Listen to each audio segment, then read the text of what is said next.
Sherlock Holmes.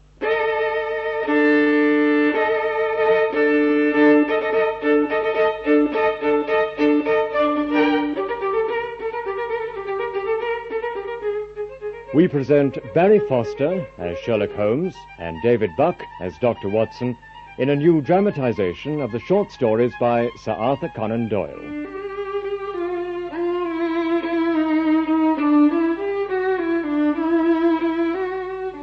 The Solitary Cyclist, dramatized by Michael Bakewell, with Miriam Margolyes as Violet Smith.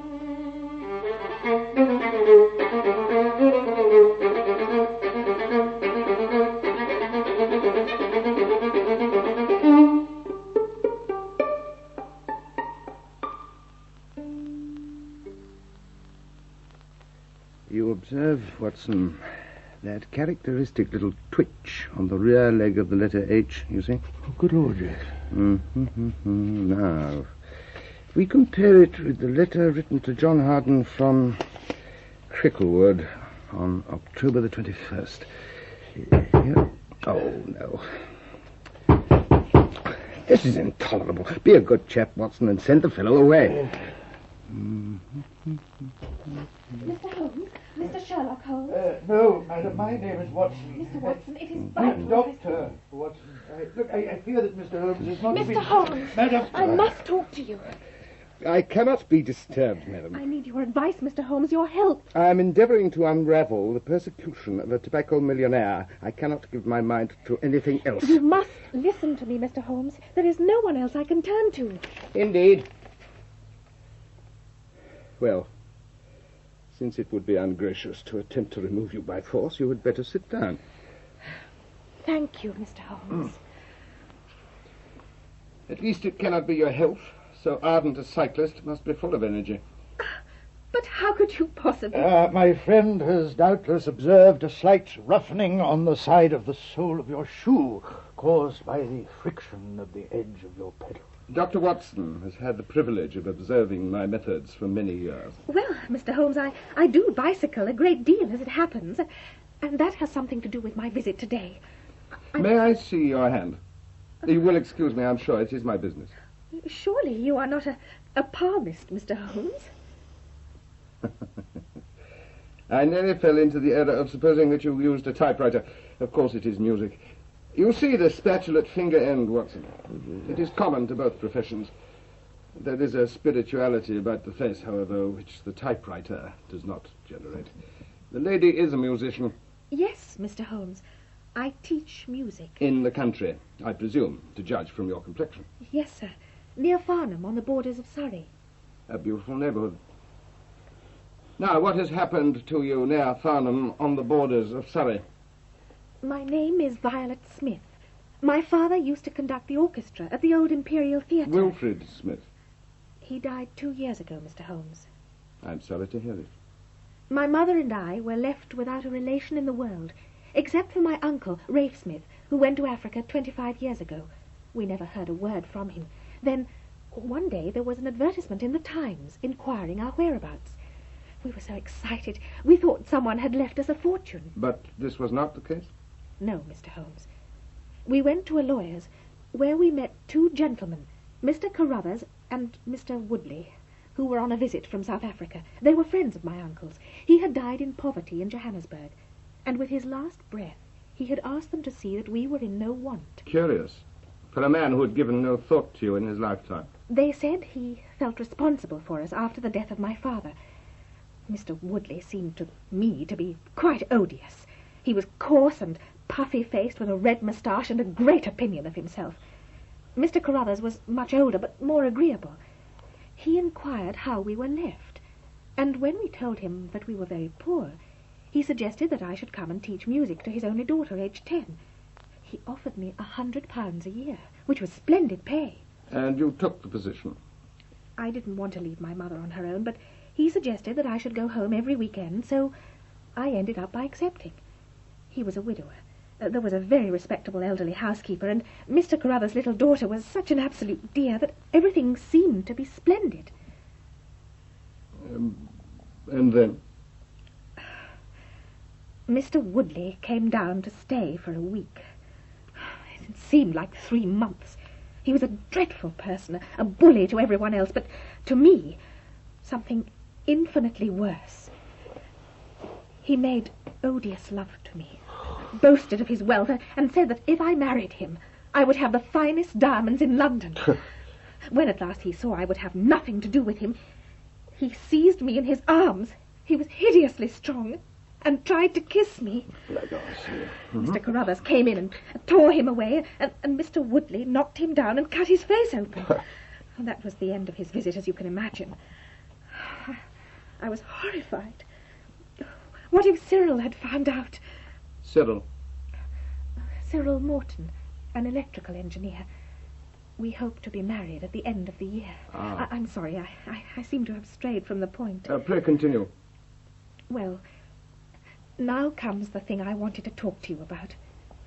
I told you that every weekend I go home to see my mother. I ride from Chiltern Grange, that's where Mr. Carruthers lives, and catch the 12:20 from Farnham Station. It is a lonely road, particularly the mile or so past Charlington Hall, where you never see a soul. You couldn't find a more lonely tract of road anywhere, and it is quite rare to meet so much as a cart or a peasant, until you reach the high road near Crooksbury Hill. 2 weeks ago, I was on the loneliest part of the road when I looked behind me and saw a man on a bicycle. He had a short, dark beard.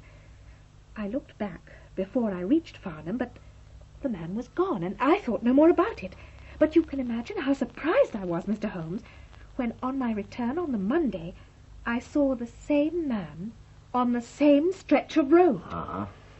The same thing happened again the following Saturday and Monday. He always kept his distance and did not molest me in any way, but it certainly seemed very odd. I mentioned it to Mr. Carruthers, who said he would order a dog-cart.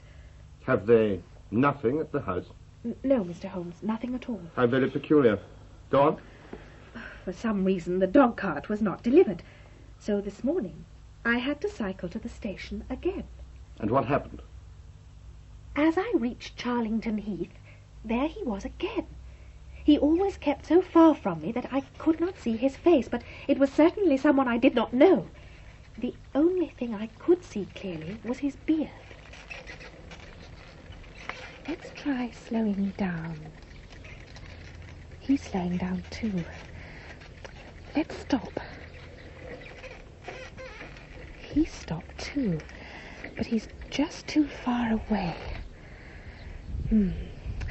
If I try going very fast round the next corner and then stop suddenly, I'll get a look at him as he goes past.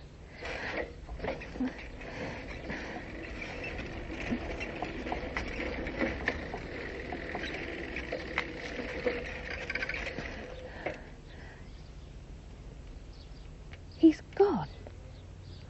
He's vanished into thin air. This case certainly presents some features of its own. He could not have retreated down the road? I could see it for a clear mile. He was not on it. No side roads? None. And then he must have taken a footpath on one side or the other. Not on the side of the heath. I should have seen him. And on the other side? That's Charlington Hall. It stands in its own grounds. And then by a process of elimination, we arrive at the fact that he made his way there. Where is the man to whom you're engaged? He is in the Midland Electric Company at Coventry. He would not pay you a surprise visit. Oh, Mr. Holmes, as if I should not know him. Have you had any other admirers? Several. Before I met Cyril. And since? There was that dreadful man Woodley, if you can call him an admirer. No one else? It's hard to say. It may be a mere fancy, but it seems to me sometimes that my employer, Mr. Carruthers, takes a great deal of interest in me. He has never said anything and is a perfect gentleman, but a girl always knows. What does he do for a living? He is a rich man. With no carriage, nor horses? Well, at least he is fairly well-to-do. He goes into the city 2 or 3 times a week. He is deeply interested in South African gold shares. Well, Miss Smith, I am very busy just now. Yes. But I will find time to make a few inquiries into your case. You will let me know of any fresh developments. Of course, Mr. Holmes. In the meantime, take no step without letting me know. Goodbye. And I trust that we shall have nothing but good news from you. Right. It is a part of the settled order of nature that such a girl should have followers, but for choice, not on bicycles in lonely country lanes. There are curious and suggestive details about the case, Watson. Or that the man should appear only at that point. Exactly. Our first effort must be to find out who are the tenants of Charlington Hall. And I'm fascinated by these two men, Carruthers and Woodley, such very different types. How came they both to be looking up Rafe Smith's relations? One more point. What sort of a household is it which pays double the market price for a governess, but does not keep a horse, although 6 miles from the station? Odd, Watson, very odd. You will go down there? No, my dear fellow, you will go down. This may be merely some trifling intrigue, and I cannot break my other important research because of it. On Monday, you will arrive at Farnham. You will conceal yourself near Charlington Heath and act as your judgment advises.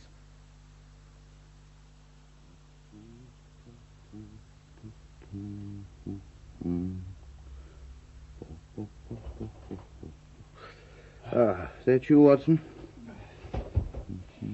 An excellent day, Holmes. Most rewarding. You know, Watson, I'm more than ever convinced that the letter posted in Lewisham on September the 3rd is not by the hand of the Dulwich postcard. Oh, but of course, my dear fellow, I'd quite forgot. You've been to the borders of Surrey. Sit yourself down and give me a report. Well, I caught the 9:13 from Waterloo in order to be in position when our young lady arrived. I found Charlington Heath without any difficulty and concealed myself. And then I saw the mysterious cyclist. Excellent. He was wearing a dark suit, and I could see that he had a black beard. When he reached the end of the grounds by Charlington Hall, he dismounted and went through a gap in the hedge.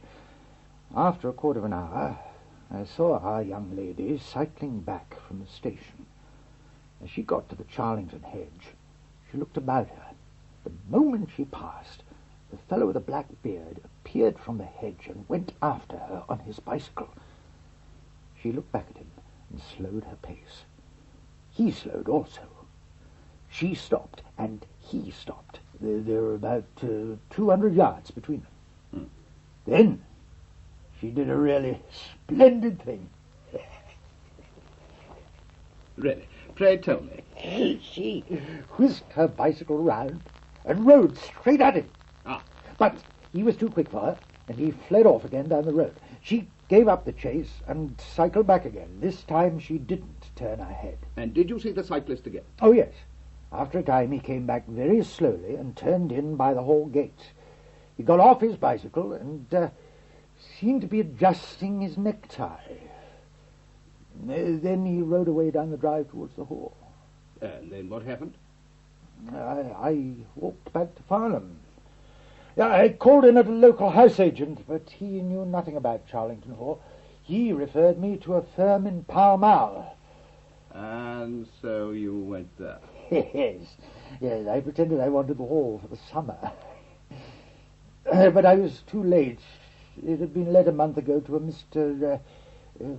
I have it here somewhere. Mr. Williamson. Yeah, evidently a respectable elderly gentleman. So, there you are. You really have done remarkably badly, Watson. Did you get a close look at the mysterious cyclist? I saw him clearly enough. How close were you? I was behind a clump of gorse, about 200 yards away. You should have hidden in the hedge. But how? Then you would have had a close view of this interesting person as it is. You can tell me even less than Miss Smith. She thinks she does not know the man. I'm convinced she does.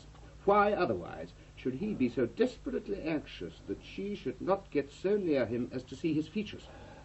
And then, when you want to find out about the inhabitants of the hall, you go to a London house agent. Oh, what should I have done? Gone to the nearest public house, of course. That's the centre of country gossip.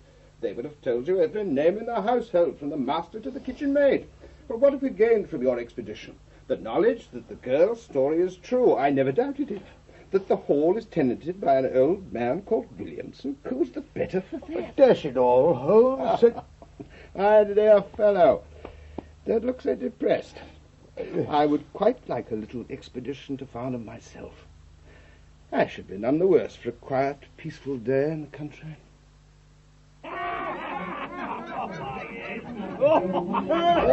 Mr. Williamson, the old fellow with the white beard. People say he used to be a clergyman. Really? Oh, I'll have another glass, if you please, landlord, and one for yourself. Oh, thank you, sir. Mind you, he don't look like a clergyman. He don't talk like a clergyman either. No. I tell you, his language would raise a few eyebrows in this bar. Thank you. Your health, sir.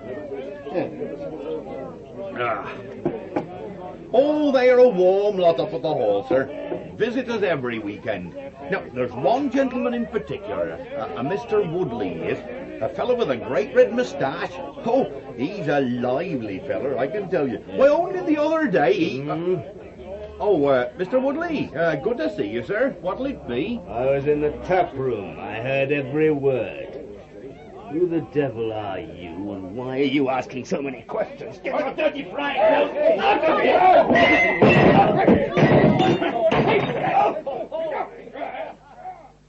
It was delicious, Watson. A straight left against a slugging ruffian. They took him home in a cart. I sustained only a cut lip and a trifling lump on my forehead. Yes, I'll see to that in a moment. But I fear that my day out on the Surrey border has been no more profitable than your own. There has been a letter from Miss Smith, posted yesterday evening. She is leaving Mr. Carruthers' employment. Seems that he proposed marriage to her. Which she, like a sensible girl, declined. It seems he took her refusal very seriously, although he was perfectly decent about it. But she caught sight of your friend Woodley again, slinking round the shrubbery. Well, he won't slink again for a day or two. She's leaving this Saturday. Here, I have the letter here. Even the high pay cannot reconcile me to the discomforts of my situation. On Saturday I come up to town and do not intend to return. Mr. Carruthers has got a trap, and so the dangers of the lonely road, if there ever were any dangers, are now over. So I trust, Watson, so I trust. Nevertheless, I think it is our duty to see that no one molests her on her last journey. Are you sure you're not taking it all too seriously, Holmes? I mean, it's all very grotesque and bizarre, I grant you, but is it really dangerous? That, my dear Watson, is not for us to judge. I mean, it's not exactly unheard of for a fellow to lie in wait for a pretty girl and to follow after her. If he's got so little pluck that he daren't even speak to her, I mean, the fellow actually fled off down the road when she turned round. He can't be very formidable. I wish that I could share your bland appraisal of the situation, Watson. I am convinced that there is some deep intrigue going on around that little woman. I think that we must spare time to run down there together on Saturday morning and make sure that nothing untoward takes place. And you would do well to bring your revolver with you.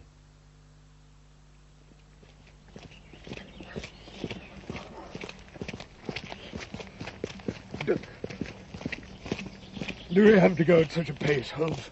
Oh, forgive me, Watson. I'd forgotten you were not in training.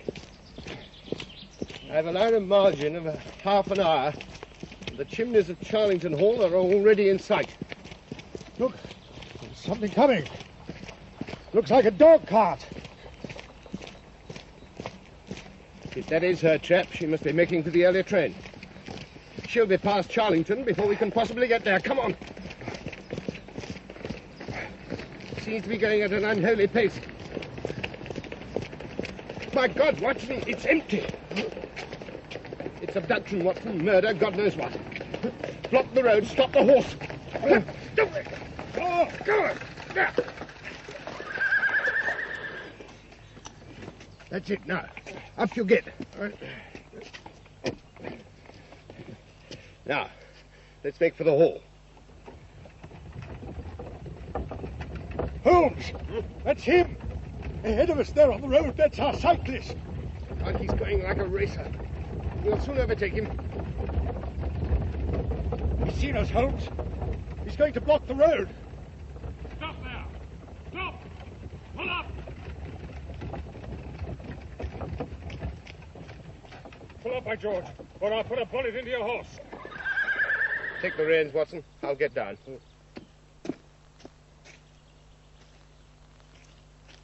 Where the devil did you get that cart? You're the man we want to see. Where is Miss Violet Smith? That's what I'm asking you. We met the dog cart on the road. There was nobody in it. We drove back to see what had become of her. Then they've got her. That hellhound Woodley and the blackguard parson. What? Come on, man. They'll have taken her to the hall. Come on, Watson. Oh.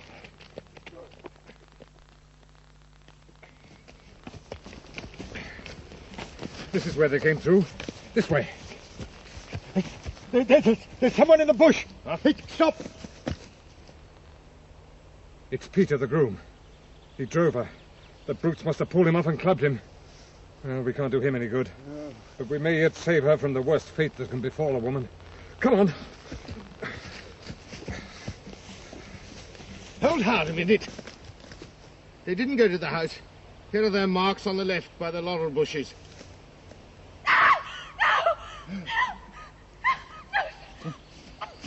This way. They're in the bowling alley. Oh, the cowardly dogs. We're too late.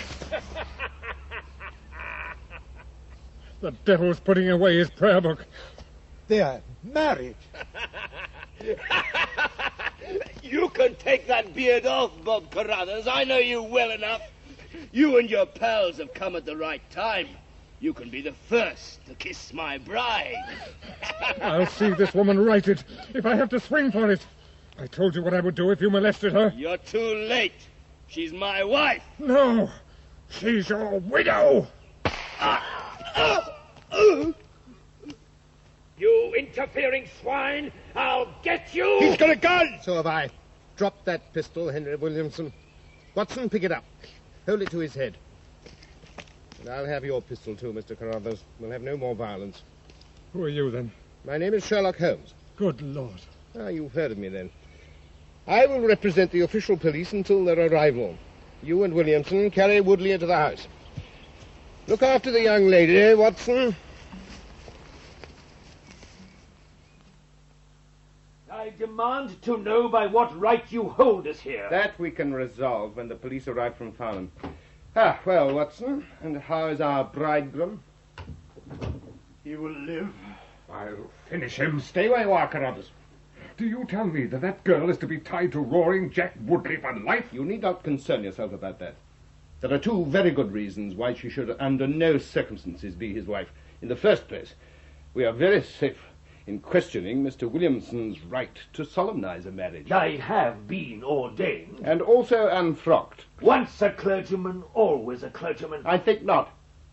How about a license? I have it here, in my pocket. Then you got it by a trick. But in any case, a forced marriage is no marriage. It is also a serious felony, as you'll have time to meditate upon during the next 10 years or so, unless I'm much mistaken. As for you, Carruthers, you would have done better to keep your pistol in your pocket. I begin to think so, Mr. Holmes.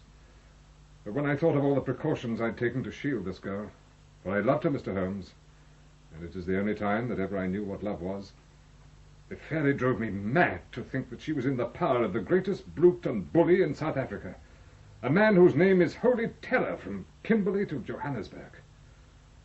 Why, Mr. Holmes, you'd hardly believe it, but ever since that girl has been in my employment, I never once let her go past this house where I knew these rascals were lurking without following her on my bicycle just to see that she came to no harm. I kept my distance from her, and I wore a beard so that she should not recognize me, for she wouldn't have stayed in my employment long if she thought that I was following her about the country roads. Why didn't you warn her that these rogues were in Charlington Hall? She might have left me. I couldn't bear that. Even if she couldn't love me, it was a great deal just to see her dainty form around the house. You call that love, Mr. Carruthers, but I should call it selfishness. Well, maybe the two things go together. Anyway, when the cable came, I knew they were bound to make a move. What cable? I have it here. By God, if you shop us, Bob Carruthers, I'll serve you as you served Jack Woodley. Your reverence need not be excited. The case is clear enough against you. Let me see the cable. The old man is dead. I think I see how things worked. In the first place, the three of you came from South Africa on this game. Lie number one. I never saw either of them until 2 months ago, and I've never been in South Africa in my life. So you can put that in your pipe and smoke it, Mr. Busybody Holmes. Oh, very well. 2 of you came over. His reverence is our own homemade article. Carruthers, you and Woodley. You had known Rafe Smith in South Africa. You had good reason to believe that he would not live long, and you found out that his niece would inherit a fortune. So you and Woodley came and hunted the girl. You pretended that Rafe Smith was already dead. One of you was to marry her, and the other would share in the plunder. Why was Woodley chosen as the husband? We played cards for her on the voyage. He won. She recognized him for the drunken brute that he was, and you rather upset the arrangement by falling in love with her. We quarreled, and he knocked me down. I saw nothing of him until I discovered that he'd set himself up with that unfrocked padre in this house. Why? I kept my eye on her after that. And then Woodley brought you the cable. He asked me if I would marry the girl myself and give him a share. I told him that she would not have me. He said something like, "Let's get her married first, and after a week or two she may see things a bit different," and he walked off. When the girl left this morning, I was so uneasy in my mind that I followed her on my bicycle, but before I could catch her up, the mischief was done. You know, Watson, I was very obtuse. When you told me that you'd seen the cyclist adjust his necktie in the shrubbery, I should have jumped to the idea of a false beard. The constabulary are in the drive, Holmes. Then we may congratulate ourselves on a curious and in some ways unique case. Watson, I think that in your medical capacity you might wait on Miss Smith. Very well. If she is not fully recovered, I'm sure that a word that we are telegraphing a young electrician in the Midlands will complete the cure. As for you, Carruthers, I think that you have done what you could to make amends for your share in an evil plot. If my evidence can be of help to you at your trial, it shall be at your disposal. I fancy that a few months will be sufficient to satisfy the demands of justice.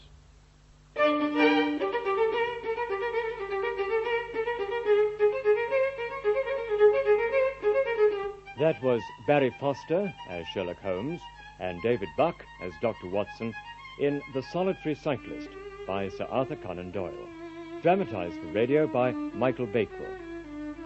Violet Smith was played by Miriam Margolyes, Carruthers by Manning Wilson, Williamson, Douglas Blackwell, Woodley, Sean Barrett, and The Landlord by Ralph Lawton. The play was directed in our Birmingham studios by Michael Bakewell.